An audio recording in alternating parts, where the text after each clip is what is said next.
Jesus, não é? Você está com a sua Bíblia aí? Abra a sua Bíblia, segundo livro de Reis, capítulo 5. Nós vamos meditar nesse trecho da palavra de Deus por alguns minutos.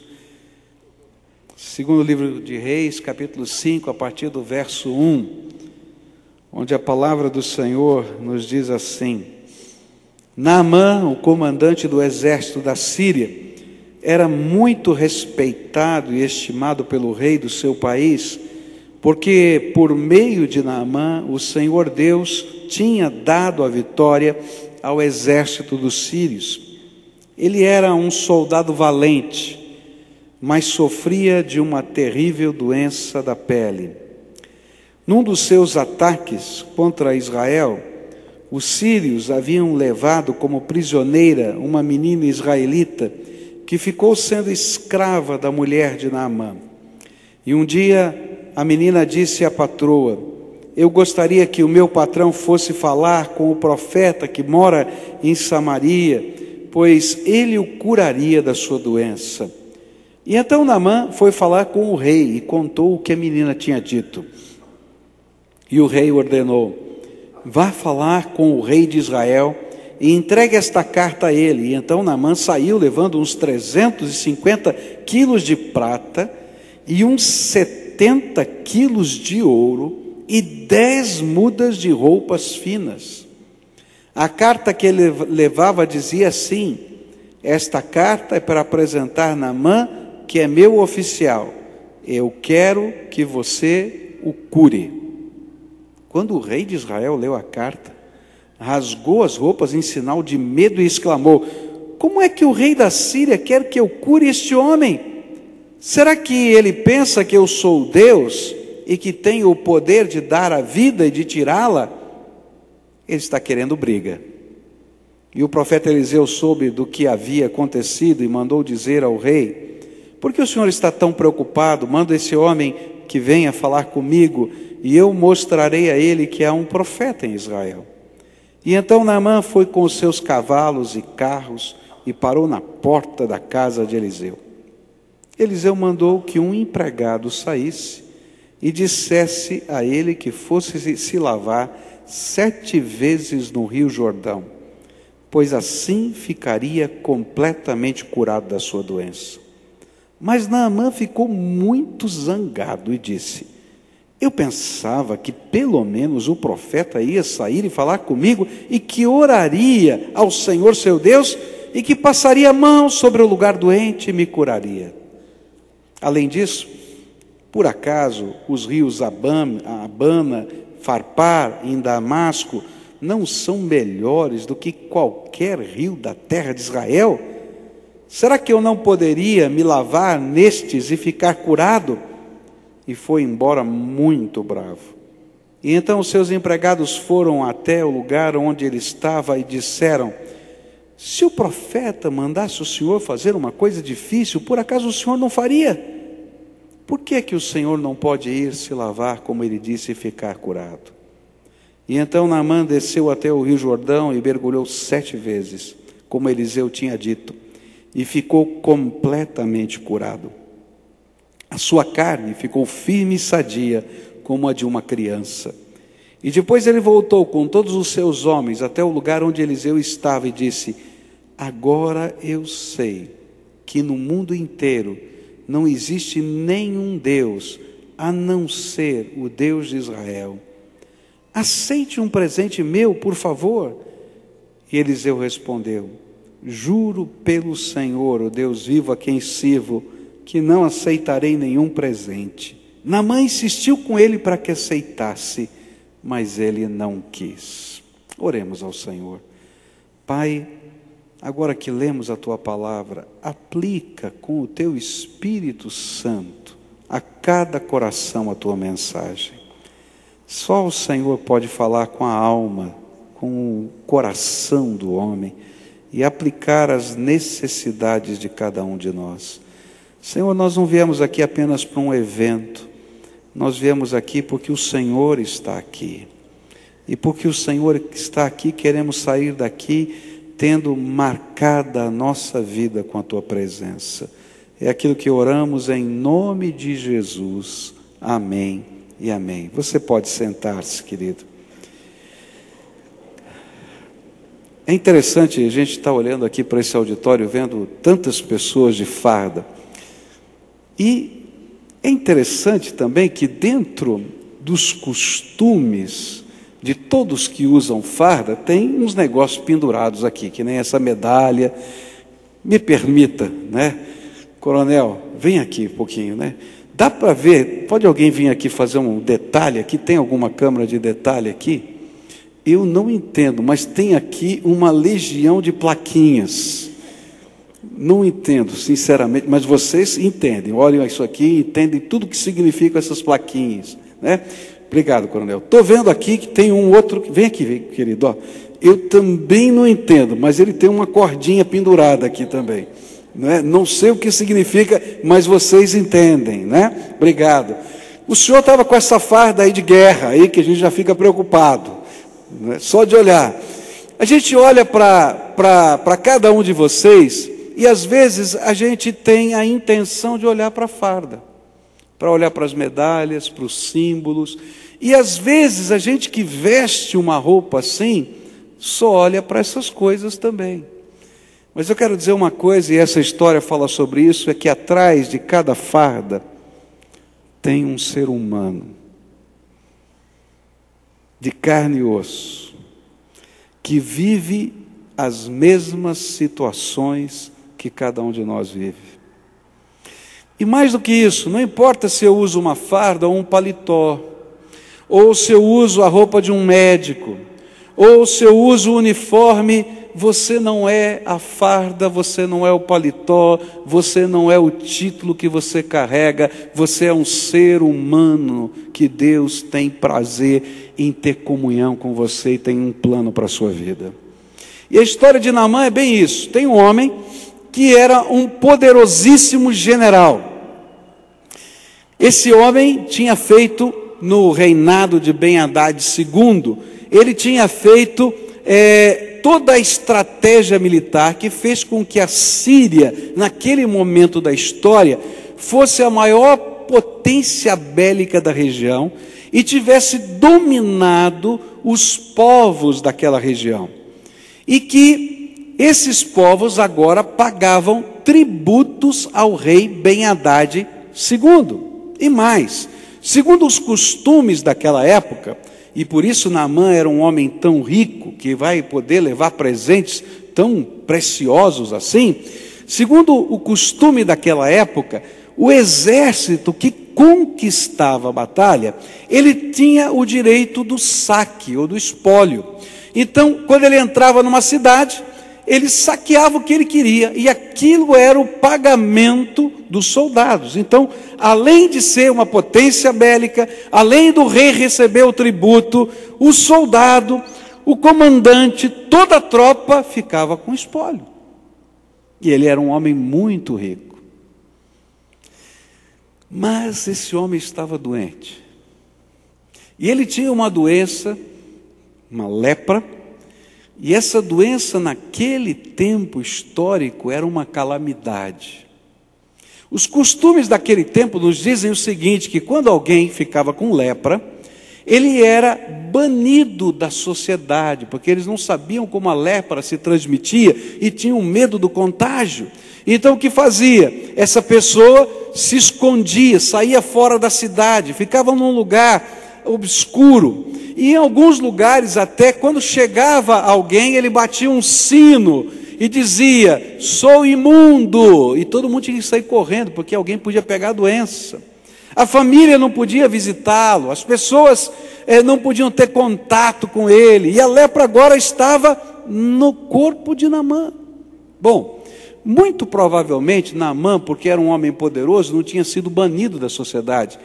Mas ele escondia a sua lepra atrás das roupas bonitas de um general, condecorado. E por certo, ele cobria suas mãos, porque na lepra, as extremidades do corpo são as primeiras a serem afetadas.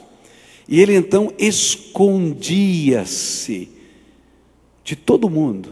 e talvez um grupo muito restrito soubesse que o poderoso Naamã estava condenado à morte, e em pouco tempo, quando descobrissem a situação dele publicamente, a ser banido da sociedade. E é nesse contexto da farda e do homem, e nesse contexto do poderoso e do incapaz, é que Deus vai colocar a sua mão nessa história.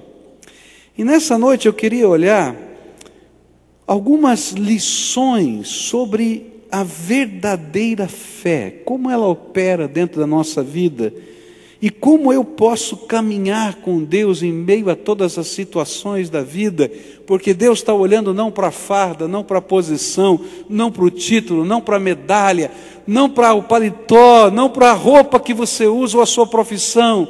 Ele está olhando para o homem que é você, para a mulher que é você, porque eu e você precisamos da graça de Deus. Só você e Deus sabem dos segredos que estão por trás da aparência pública que a gente tem. Olha só, como é que a verdadeira fé foi se processando na vida de Naamã? A primeira coisa que eu vejo aqui nesse texto é a maneira de Deus se importar conosco.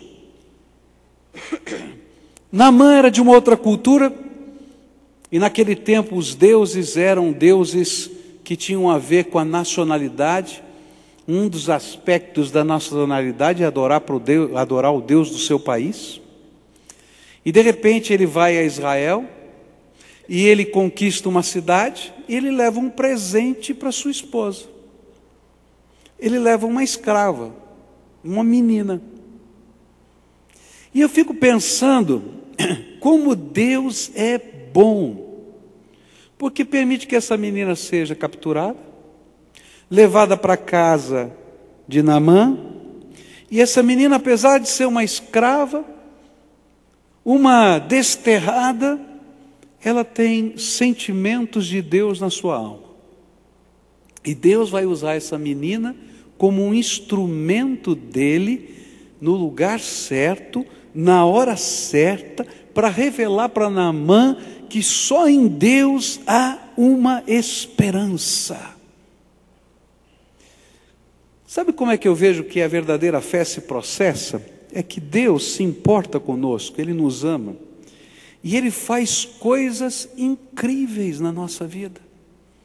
Como esse caso de colocar essa menina na casa de Naamã como uma missionária de missões estrangeiras, num país diferente, falando do Deus vivo. Essa semana eu estava no Rio de Janeiro, no nosso encontro da Convenção Batista Brasileira. Fui lá para as minhas atividades ali e peguei um táxi. E quando então o taxista viu que eu era pastor, começou a conversar comigo. Falou: pastor, eu estou afastado do Evangelho. Falei: rapaz, por que você está afastado do Evangelho? Aí começou a contar a história dele, os problemas, as dificuldades. Falei: rapaz, você tem que voltar, para com isso. Falei: não, eu sei que eu tenho que voltar, eu vou contar para o senhor o que aconteceu comigo. Eu fui fazer uma corrida, peguei meu táxi, a pessoa me mandou lá para o subúrbio do Rio de Janeiro, uma zona meio complicada. Tudo bem, ele foi lá, me pagou direitinho, e eu tinha que vir embora. E eu me perdi naquele lugar. E eu já estava ficando desesperado no meio daquelas vielas, e eu não sabia voltar. E estava já 1h da manhã. Quando de repente passou um senhor de terno, de gravata, fez o sinalzinho para o meu táxi, para eu parar. E eu falei: paro ou não paro? Mas como ele estava bem arrumado e eu estava perdido, eu falei: bom, eu vou parar. Aí, aquele senhor era um pastor de uma igreja que estava pedindo para ele parar. E falou assim: o senhor está perdido, não está? Eu falei: estou, Pois então, eu quero te ajudar a sair daqui. Entrou no táxi e falou: eu vou te levar embora. E começou a ministrar na vida dele. Falou assim: olha, Deus me mandou fazer sinal para parar esse táxi, porque você estava perdido, não somente aqui, mas você estava perdido dos caminhos do Senhor. Volta para o Senhor, meu filho, está na hora de voltar. Ele me deixou na avenida principal e eu fui embora. Deus está querendo mesmo que eu volte para a casa dele. Gente, como é que pode? Mas sabe, é interessante porque parece sobrenatural o que eu estou falando, mas todos os dias na nossa vida algo de Deus acontece. Deus coloca pessoas, Deus nos coloca em circunstâncias diferentes, onde Ele está dizendo para a gente que Ele nos ama, que Ele tem um propósito para a nossa vida, que Ele quer usar a nossa vida e Ele quer mexer com o nosso coração. Eu não sei como Deus está trabalhando no seu dia a dia, mas com certeza, como Naamã, pessoas passam pela sua vida, situações acontecem, em que a gente tem que parar e entender que Deus tem um plano para a nossa vida, Ele está falando com o nosso coração. Talvez você tenha vindo aqui porque tinha que vir, o protocolo dizia que você tinha que vir. Mas eu quero dizer para você que Deus te mandou aqui porque Ele ama você. E o protocolo é um pretexto da graça de Deus para a tua vida. Assim como um encontro no meio do caminho. Como uma pessoa que fala com você aquela palavra que você não imagina porque ela não conhece a história, mas está falando direto ao teu coração.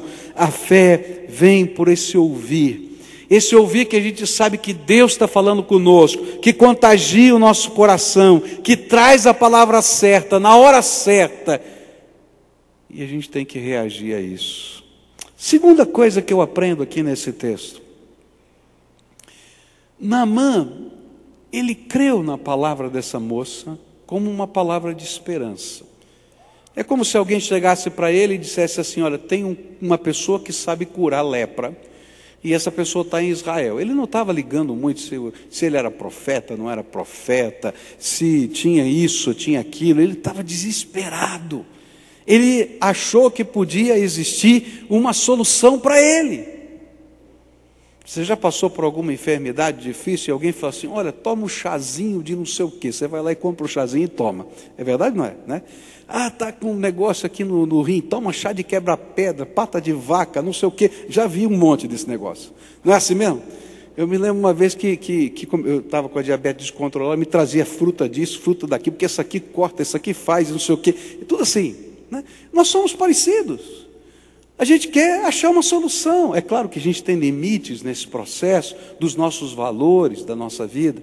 Mas esse homem estava desesperado, a lepra estava consumindo, e ele então vai pedir permissão ao rei. Por que ele vai pedir permissão ao rei? Ele não podia viajar para um país estrangeiro sem a permissão do rei. Podia parecer que ele estava vendendo informações para o inimigo. Então ele vai e se apresenta para o rei. Olha, eu quero pedir uma licença especial, porque eu ouvi dizer que tem um curandeiro, eu imagino, aqui está saindo da minha cabeça, tem um curandeiro lá em Israel que é capaz de curar lepra. Eu preciso resolver minha vida, rei. E o rei falou, não, eu vou te ajudar. Vou te ajudar. Escreve uma carta, né? E a carta lembra que a Síria tinha ganho a guerra. Israel estava pagando tributos para o rei da Síria, e ele diz assim, olha, estou mandando o meu oficial, faz favor de curá-lo. E o rei diz assim, isso aqui é uma armadilha, eu sou lá, posso curar a lepra agora, eu tenho lá poder de curar a lepra, essa situação está acontecendo. E eu fico pensando o seguinte, Deus, para poder nos ensinar a verdadeira fé, Ele tem que quebrar os nossos modelos antigos de segurança na nossa alma. Porque o que é a fé? Fé é crer que Deus é o nosso Salvador, que Deus é a nossa segurança, que Jesus é aquele que nos tem na palma da sua mão. Fé é crer que há um Deus sobre tudo, sobre todos, que tem todo o controle no céu e na terra. E esse Deus se importa comigo. E eu estou na palma da mão dele. Mas Naamã não sabia isso. E para chegar a esse tipo de fé, ele teve que enfrentar os modelos interiores de segurança que ele tinha. O primeiro modelo de segurança que ele tinha, ele entendia que a influência política podia ser a solução da vida dele. Por isso ele vai lá, fala com o rei dá uma carta, e ele vai com toda a pompa e circunstância, falar com o rei de Israel, para que a influência política do rei de Israel fizesse com que o curandeiro curasse esse homem. Está entendendo? Mas, querido, influência não resolve na nossa relação com Deus. Às vezes a gente imagina que Deus usa influência. A Bíblia diz o seguinte: só há um mediador entre Deus e os homens, Jesus Cristo, homem, que morreu na cruz por nós. A única pessoa que apresenta os nossos clamores a Deus é Jesus. E é por isso que cada um pode trancar a porta do seu quarto, falar em segredo com Deus, e Deus vai ouvi-lo. Porque não existe pessoa mais influente para chegar até a presença de Deus do que Jesus. Não é a oração do pastor que cura ou que salva. Não é o lugar que cura ou que salva, não é a interferência de pessoas, é o poder da graça de Jesus na nossa vida. E essa é a verdadeira fé. Mas às vezes a gente fica imaginando que se a gente tiver a nossa influência, se a gente tiver os caminhos políticos corretos, a gente vai chegar. Não, querido, Deus tem um plano para a tua vida. Se você estiver no centro da vontade dEle, você vai chegar nos alvos de Deus para a sua vida. E os alvos de Deus para a sua vida que são verdadeira bênção. Mas ele não entendia isso ainda. E aí então ele usou a segunda arma que ele imaginava. Ele imaginava que a influência podia fazê-lo curar-se, e ele imaginava que o dinheiro podia comprar a cura. Eu estava fazendo algumas contas aqui, tá? Ele levou tantos quilos de prata, tantos quilos de ouro, mais não sei o quê, papai. Eu fui tentar mais ou menos achar quanto ele levou de dinheirinho de viagem na mão, tá? Se eu acertei na conta, porque fazer conta disso, você tem que ver quanto está a grama do ouro, a grama da prata. Às vezes eu posso ter errado na conta, tá? Eu achei um absurdo. Ele levou assim um dinheirinho de viagem, o pocket money, que a gente diz, de 1.800.000 reais. Ele estava desesperado. Eu vou comprar esse homem, ele vai me curar. Se for para pagar, eu vou pagar esse negócio. Então eu estou levando 1.800.000 reais na bagagem.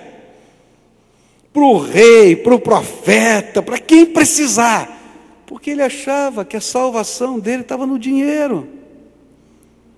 Mas, queridos, nem todo o dinheiro do mundo poderia livrá-lo do poder da morte que operava no seu corpo.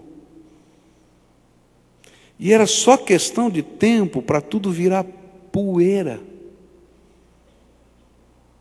E muitas vezes nós imaginamos que a influência ou o dinheiro é que pode levar a nossa vida para lá. Queridos, dinheiro não vale nada. Eu já contei aqui na igreja que, anos atrás, no incêndio do edifício Joelma, uma das pessoas da segurança daquele edifício era membro da nossa igreja em São Paulo, e ali funcionava a sede do Banco Crefisul. E depois do rescaldo do incêndio, eles foram lá com carros fortes e tudo para abrir o cofre, que era a prova de tudo. E quando eles abriram o cofre, queridos, ele disse assim: é incrível, pastor. A gente viu as moedas estrangeiras lá, os títulos, os olhos da gente viram, mas a hora que a porta foi abrindo e o vento entrou, o ar entrou, aquilo virou poeira diante dos nossos olhos. E aí aquele homem me disse assim: pastor, pela primeira vez na vida eu entendi que dinheiro é só papel. Já parou para pensar nisso?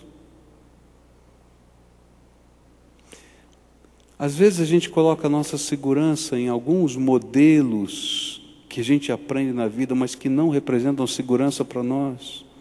Naamã vai com tudo aquilo. Eu acho tremendo, porque no final da história, ele está curado, ele diz assim: eu quero te dar um presente. E o profeta Eliseu diz: eu não quero presente nenhum.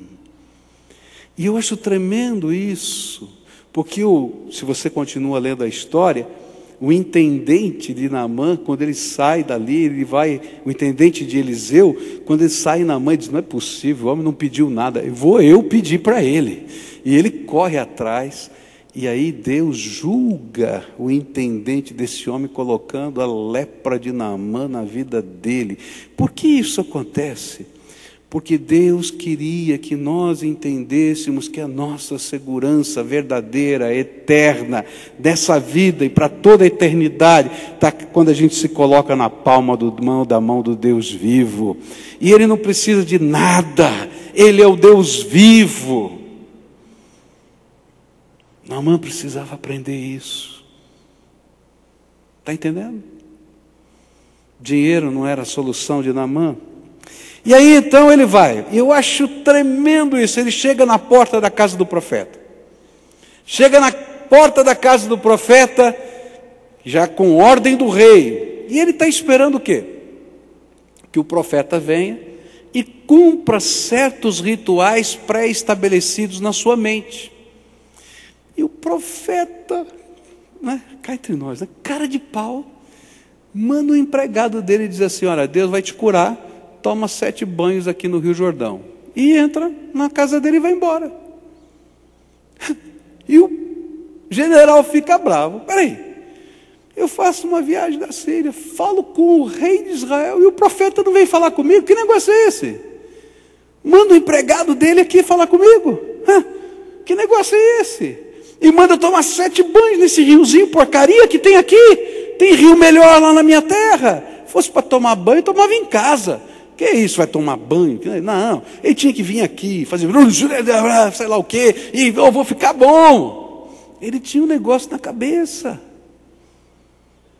Queridos, às vezes a gente não se rende a Deus porque a gente quer fazer Deus no modelo que eu criei da minha mente. Deus é Deus, você é só homem.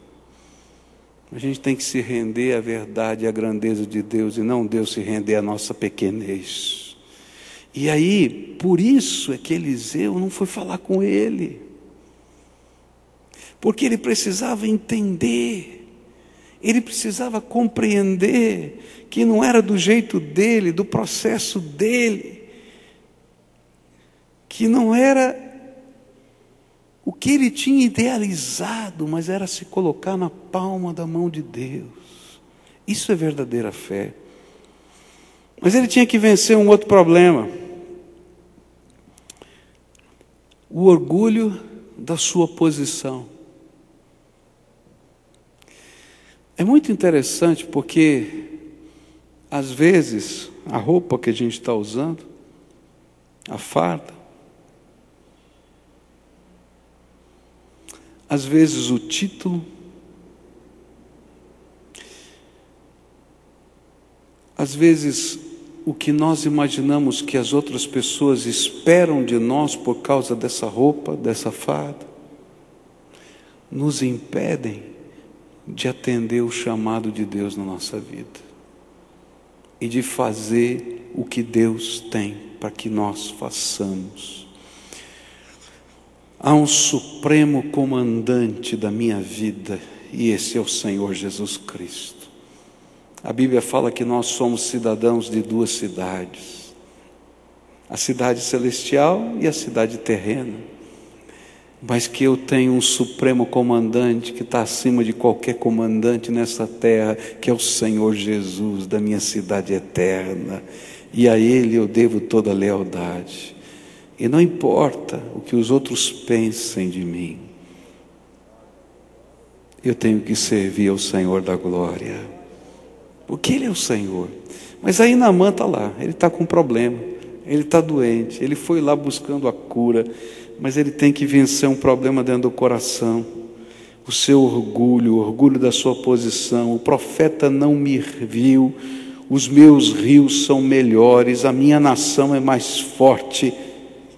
E queridos, Deus detesta o orgulhoso, e o método da fé é humildade que se rende nas mãos do Todo-Poderoso. A Bíblia diz em Provérbios 16, verso 5: todo homem arrogante é abominação ao Senhor, certamente não ficará impune. E aí, antes de entrar na água, para ser curado, ele precisava ser quebrado, quebrantado. E aí Deus vai usar outra vez gente simples, humilde, para dizer de um modo razoável que ele precisava quebrantar o seu coração orgulhoso. E aí alguém humilde, que a gente não sabe quem era, não tem o nome dele na Bíblia, só sabe que era alguém da comitiva do general. E diz assim: general, o senhor é um homem valente, eu já vi o senhor na guerra, o senhor é um homem de estratégia, eu já vi o senhor achando as estratégias. Se esse profeta tivesse pedido alguma coisa muito difícil, o senhor estaria trabalhando ardentemente para conseguir. Mas ele só pediu uma coisa muito simples: que o senhor o obedeça e mergulhe 7 vezes nesse rio. E eu acho que aí Deus quebrou o coração do general. Sabe por quê? Se tem uma coisa que a farda ensina para a gente, é cadeia de comando. Não é verdade? Eu fiquei pensando com você, dando o seu testemunho, porque você estava falando com o seu comandante e a ação já estava acontecendo. E se ele dissesse, volta atrás, você estava perdido. Não é verdade? É sério isso. É seríssimo. Vocês entendem do que eu estou falando? E naquela hora, aquele homem simples estava dizendo uma das coisas mais tremendas que Naamã não tinha entendido: se Deus não for o Senhor da sua vida, você é um insubordinado. Se Jesus não for o Senhor da sua vida, você é um insubordinado. E dependendo do tipo de insubordinação, não tem direito a nem vestir essa farda. Não é verdade? Eu estou errado? É verdade. E de repente, então, aquele homem simples diz assim: general, o senhor que entende de cadeia de comando, e o senhor que exige a cadeia de comando, há um Deus que é muito maior do que o senhor, que está pedindo para o senhor mergulhar 7 vezes no rio, e não para o senhor perguntar qual é a validade de mergulhar 7 vezes no rio. E aí aquele homem vai, e eu fico imaginando esse homem entrando no rio. Eu não sei, eu estou falando da minha cabeça, não está na Bíblia isso não, tá? Eu estou falando da minha cabeça. Eu acho que ele entrou resmungando.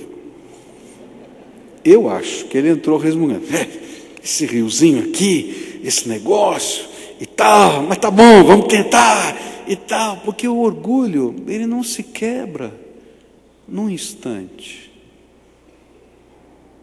E eu imagino que quando ele mergulhou a primeira vez, alguma coisa aconteceu.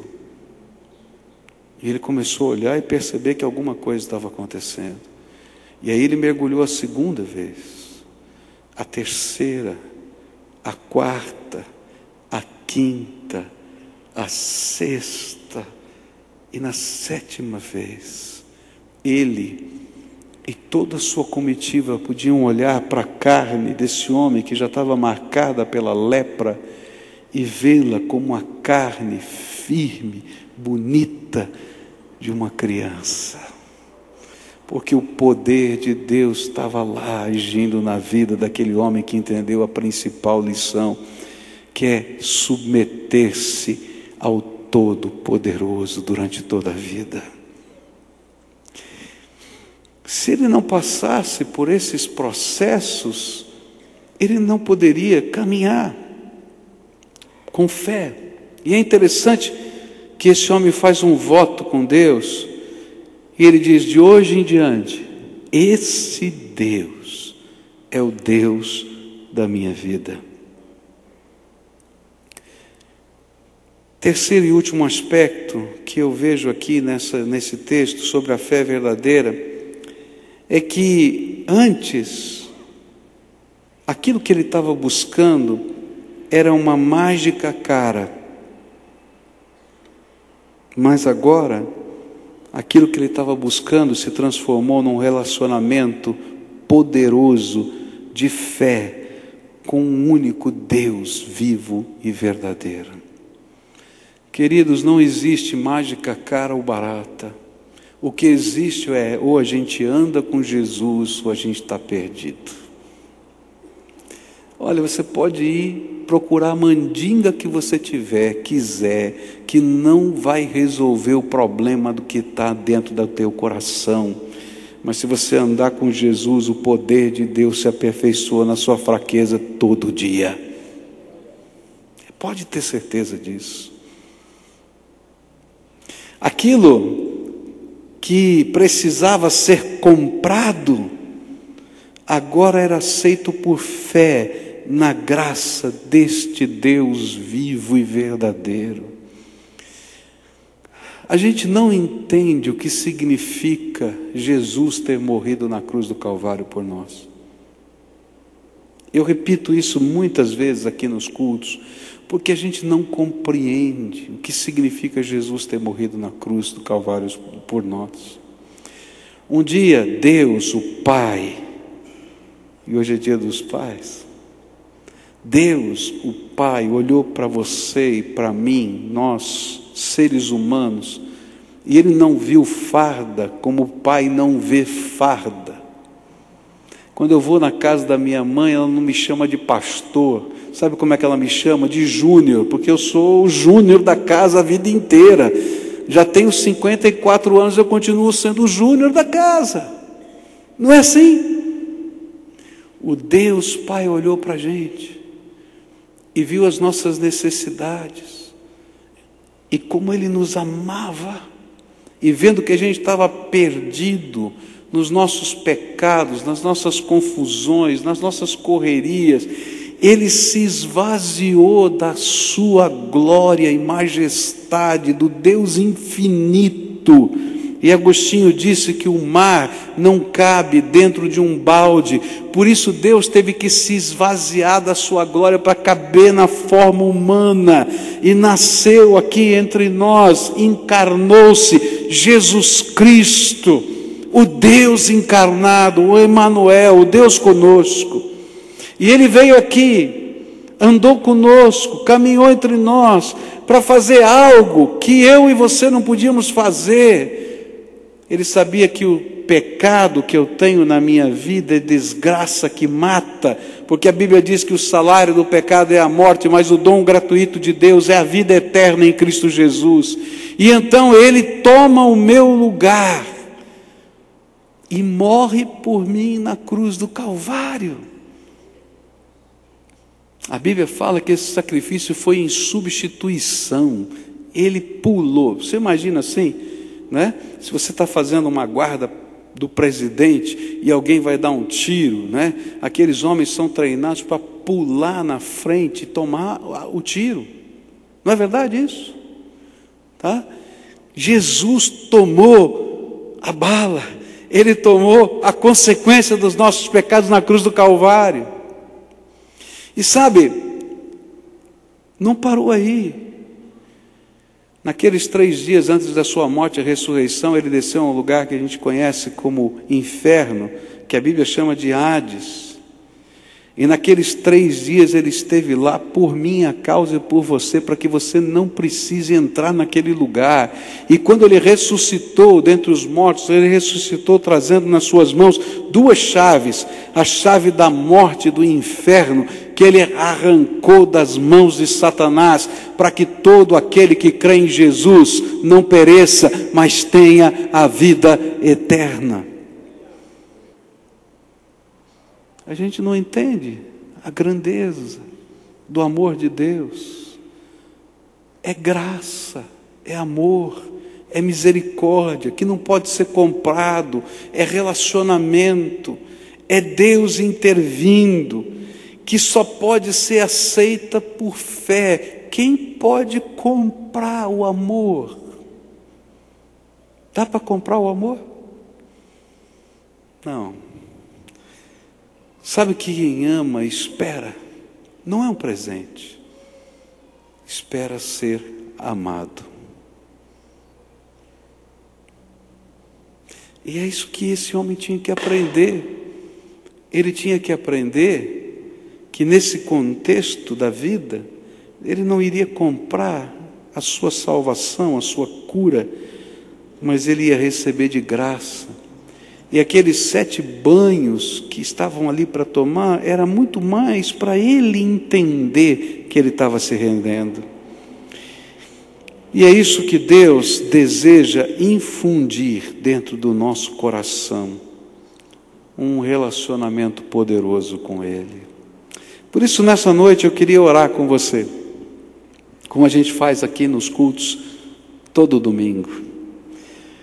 E agora, porque para Deus não tem farda, para Deus não tem paletó, para Deus não tem doutor ou não doutor, para Deus só tem pessoas que Ele ama, filhos que Ele quer acolher e resgatar. Nessa noite eu queria orar com você e queria desafiar você a fazer algo muito especial, a fazer uma entrega da sua vida para colocá-la na palma das mãos do Todo-Poderoso. Não importa qual é a liturgia, porque não é a liturgia que salva. Não importa se eu tenho dinheiro ou não tenho dinheiro, porque não é o meu dinheiro que me garante. Não importa se eu tenho QI, quem indica ou quem não indica, Deus tem um plano para a minha vida. Não importa quem eu acho que eu sou, o que importa é quem Deus vê em mim. Não importa o que eu já conquistei. Há uma jornada que todos os conquistas que eu tenho vão ficar para trás. E só vai passar por essa jornada aquilo que eu semeei da graça de Deus no meu coração. Por isso, eu queria convidar você, e vou explicar o que a gente vai fazer bem claro. Você lembra dos 7 banhos? Os 7 banhos não eram uma liturgia que curava, era uma rendição incondicional. A gente não vai pedir para você tomar 7 banhos aqui, não. Mas eu vou pedir, se você hoje está ouvindo a voz do Espírito, se você é como aquele taxista que Deus parou no meio do caminho para dizer, volta, porque eu tenho um plano para a tua vida. Se você é alguém que está ouvindo isso e dizer, eu quero andar com Jesus, e experimentar a graça dele na minha vida, eu vou convidar você a sair do seu lugar, lá em cima na galeria, aqui embaixo, e vir aqui para frente para a gente orar juntos. E vou explicar por que eu faço isso. Porque a primeira grande tentação que todo ser humano tem é a mesma de Naamã. Eu vou fazer do meu jeito, vou tomar 7 banhos no rio perto da minha casa. Só que ele não ia ficar curado, porque os 7 banhos representavam, é do teu jeito, Deus, e só do teu jeito, porque eu me rendo ao Senhor. Porque se eu vou fazer do meu jeito, eu vou continuar sendo um insubordinado, que não aprendo a ouvir a voz do meu comandante supremo, Jesus Cristo. Então, se hoje pela fé o Espírito Santo está tocando o seu coração e você entende que Deus falou com você e que quem precisa se colocar na palma da mão de Deus é você, que quem precisa dessa intervenção de Deus na vida é você, que quem precisa começar a aprender a caminhar com Jesus cada dia e um dia de cada vez é você. Com farda, sem farda, com paletó, sem paletó, com título, sem título, porque todos nós somos seres humanos. Eu quero convidar você para se apresentar diante de Jesus aqui e a gente vai orar juntos. Então vai saindo do seu lugar agora, aqueles a quem o Espírito Santo está chamando, vem para cá. E se tiver uma família, chama esposo, chama esposa, chama filhos, porque às vezes essa casa está doente e precisa da intervenção de Deus a casa inteira. Então vem para cá, em nome de Jesus, se o Espírito de Deus está falando com você. Se você está em cima na galeria, desce por essas escadas aqui, Porque às vezes a grande tentação é a gente olhar, está longe. Não, Deus não está me vendo.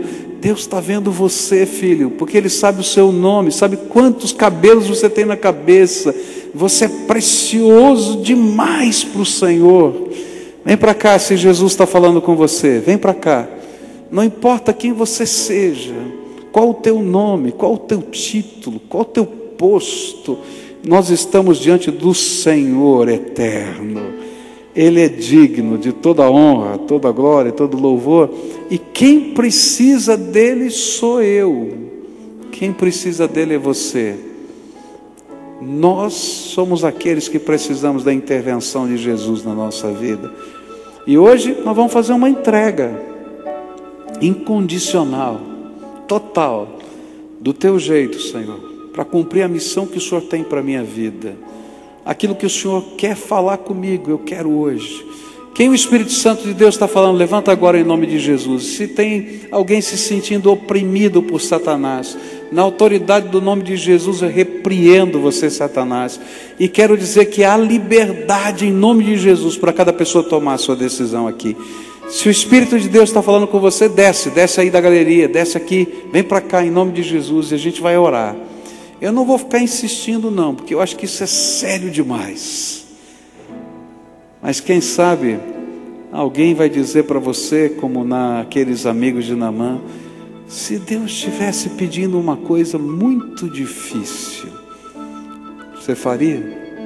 Ele está pedindo para você se render a Ele e fazer as coisas do jeito dele. Então faça, em nome de Jesus. Vem para cá, em nome de Jesus, venha, em nome de Jesus, pode vir. Tem pessoas chegando aqui, eu quero orar com você. Isso, pode vir, em nome de Jesus, aleluia. Glória ao nome do Senhor. Porque esse é povo dele, amado de Deus, precioso de Deus, que a gente quer colocar na mão do Todo-Poderoso hoje. Venha, pode vir. Tem lugar para você nos braços do Pai.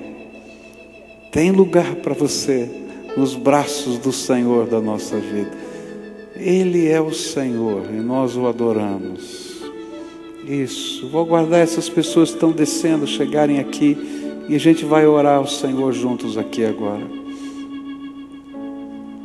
Isso, venham para cá, pode vir. Isso, amém. Agora eu queria convidar toda essa congregação a ficar de pé. Fica de pé agora, tá? Você que está aqui na presença do Senhor, nós vamos orar por você. Quem vai orar por você é de carne e osso, tem defeito, tem problema. Esse que vai estar orando aqui. Se Jesus não abençoar a minha vida, eu estou perdido. Só Jesus pode abençoar a minha e a tua vida. Mas a primeira oração é só tua, tá bom? Coloca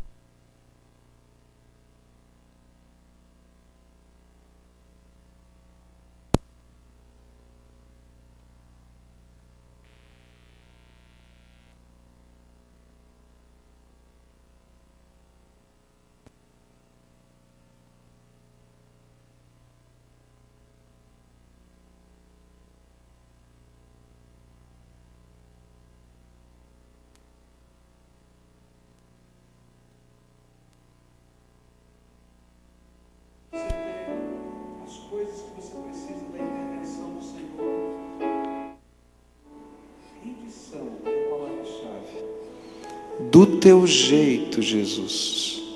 Faz do teu jeito. Mas faz um milagre na minha vida, por favor. Agora, eu vou orar por eles. Você que está de pé, olha para alguém que está aqui, escolhe uma pessoa. Tá? Você não sabe o nome, mas aquela pessoa que está assim, o assado. E você vai interceder. Nós vamos levantar um clamor e pedir a bênção de Deus nessas vidas. Eu não sei o que está acontecendo, mas Deus sabe. E nós vamos pedir a intervenção do Senhor. Senhor Jesus, agora como teu povo nessa casa, nesse culto que é para a tua honra e para a tua glória, sem farda, sem paletó, sem títulos, sem medalhas, só teus filhos, nós nos apresentamos a Ti e Te pedimos, vem com o Teu Espírito, Senhor, sobre nós. E nessa hora eu Te peço, abre as janelas dos céus e derrama a Tua bênção sobre esses Teus filhinhos.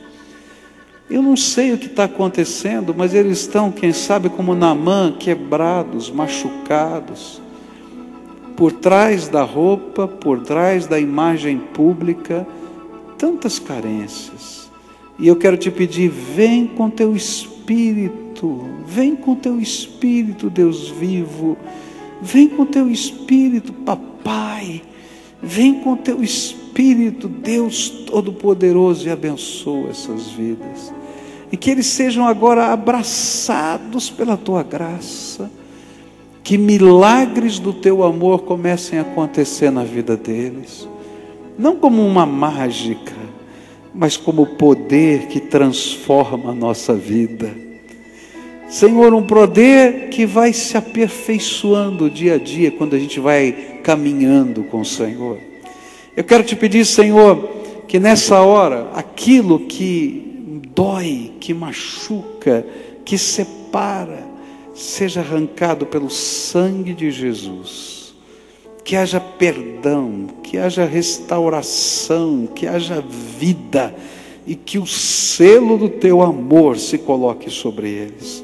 Nessa hora, Pai, eu também quero te pedir que toda seta inflamada do maligno contra essas vidas seja, Senhor, aparada, e que nesse escudo de fé que eles levantam agora diante do Senhor, esses dardos inflamados do maligno se aplaquem ali, e que o Senhor os abençoe, que o Senhor os guarde. Por isso, Senhor, põe a tua mão de bênção. É aquilo que eu te peço em nome de Jesus. Amém e amém. Fica de pé, querido, fica de pé. Vou te dar uma lição de casa. Pode ser? Uma lição de casa simples, muito simples. Deus quer ter um encontro com você. Não só hoje, não só dentro do templo, não só na igreja, cada dia na tua vida. E tem uma coisa muito simples, porque as coisas de Deus são muito simples.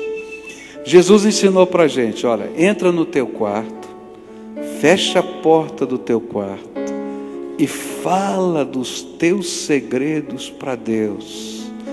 E Deus vai falar dos segredos dele para você.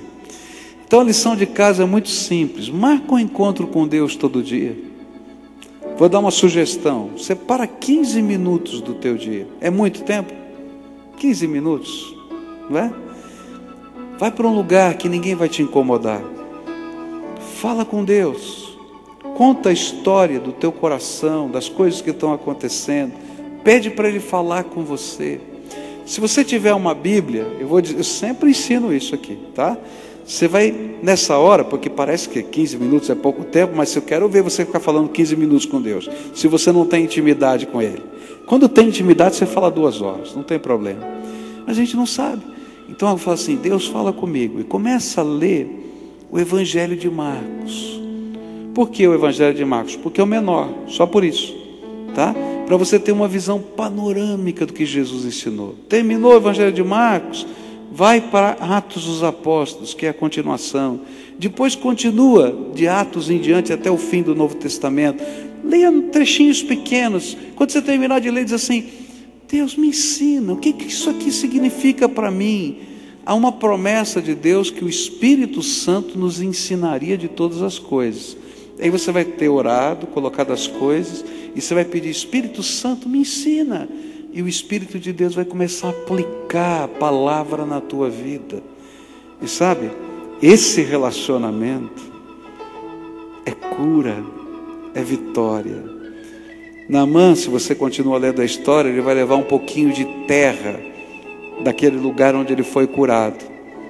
E vai construir um altar na casa dele, para ele nunca se esquecer que só há um Deus vivo e verdadeiro, aquele Deus que o curou e o tocou. Faz o altar na tua casa e fala com Deus.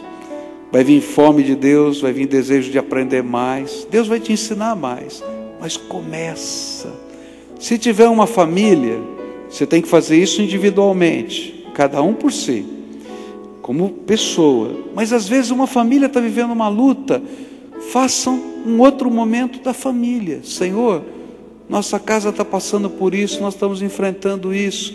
Reúna todo mundo, busca a face de Deus. Deus é tremendo e Ele ama você. Essa é a coisa mais tremenda que tem. Deus ama você e tem um plano para a tua vida. Amém? Então agora vai na paz do Senhor Jesus. Segura na mão dele e não solta mais, tá?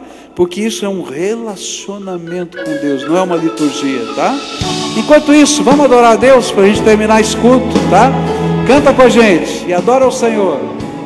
Bem mais que as forças, poder e reis, que a natureza e tudo que se fez, bem mais que tudo criado por tuas mãos. Deus, tu és princípio, meio e fim.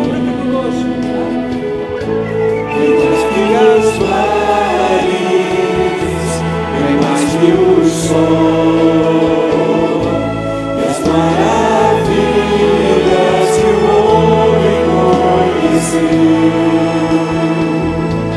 e as riquezas que Jesus é mais.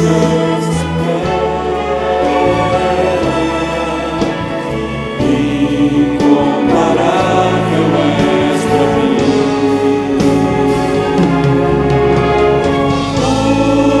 Por amor, sua vida entregou, meu Senhor, humilhado foi como a flor, machucada no jardim, morreu por mim. Esse é o meu Senhor, o seu Eu Senhor. sou em mim,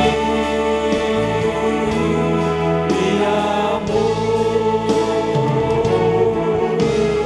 Por amor, sua vida entregou, meu Senhor, humilhado foi como a flor, machucada no jardim,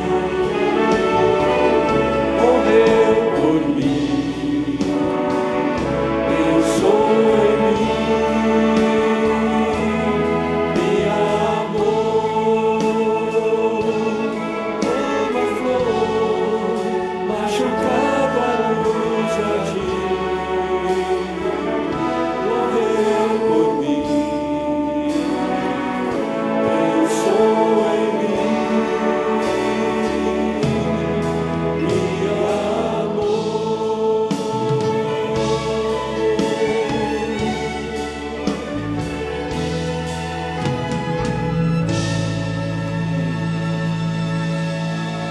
Aleluia, pode aplaudir o Senhor Jesus, Ele é digno.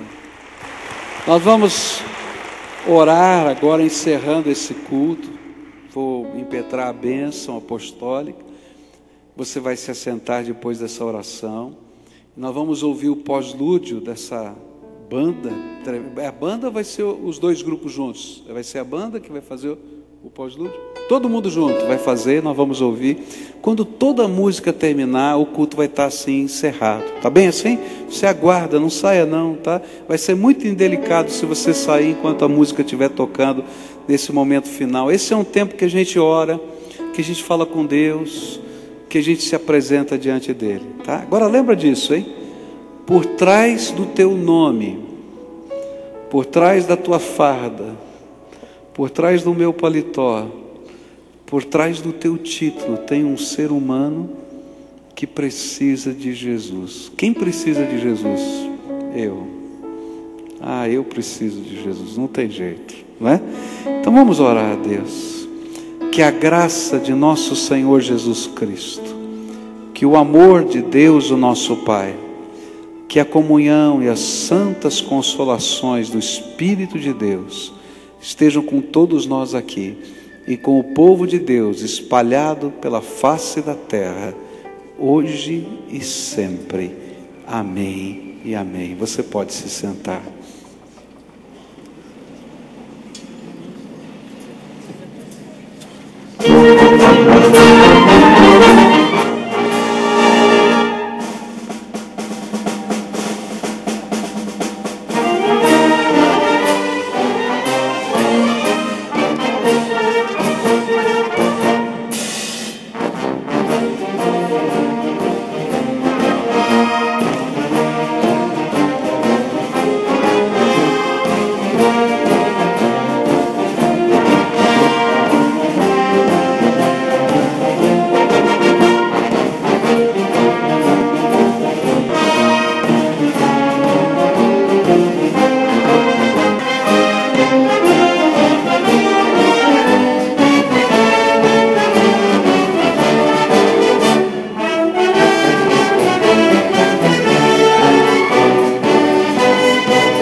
Aleluia.